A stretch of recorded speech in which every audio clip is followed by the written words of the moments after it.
The Panama Canal, a critical maritime passage connecting the Pacific and Atlantic Oceans, has become the center of fresh controversy. President-elect Donald Trump, addressing supporters in Arizona, criticized Panama for charging what he described as excessive rates for canal usage. Take a listen. The United States is the #1 user of the Panama Canal, with over 72% of all transits heading to or from U.S. ports. Think of that. So we built it. We're the ones that use it. They gave it away. Considered one of the one of the great wonders of the world. The Panama Canal opened for business 110 years ago and was built at huge cost to the United States, and it really is big when you consider the lives and the treasure, the equivalent of $1.2 trillion today. You don't hear those numbers. Trump further warned against potential Chinese influence over the canal, despite China having no direct control over it. Instead, 2 ports at the canal's entrances are managed by a Hong Kong-based company. Trump's comments mark a rare instance of a U.S. leader suggesting reasserting control over a sovereign nation's territory. When President Jimmy Carter foolishly gave it away for $1.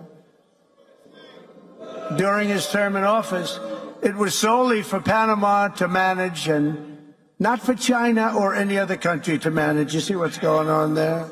China. The Panama Canal was constructed and operated by the United States until its handover in 1999. The transfer followed a 1977 treaty signed by both nations, allowing for joint administration before Panama assumed full control.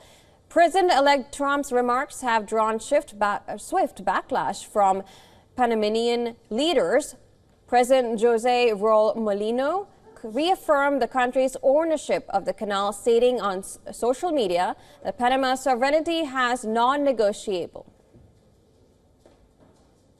The canal is not controlled directly or indirectly by China, the European Community, the United States, or any other power. As a resident of this country, I reject any statement that misrepresents this reality. The canal will continue to be in Panama's hands as a patrimony of our nation and guaranteeing its use for the peaceful and uninterrupted transit of ships of all nations.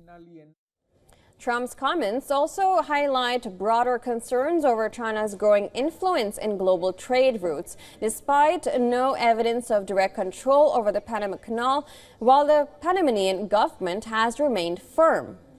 Meanwhile, Trump has also expressed interest in owning Greenland, an autonomous territory within the Kingdom of Denmark. The remarks followed his nomination of PayPal co-founder Ken Harry as U.S. ambassador to Denmark. The ownership comment has sparked debate on who owns the area and what's at stake, with Trump eyeing more influence on the global stage.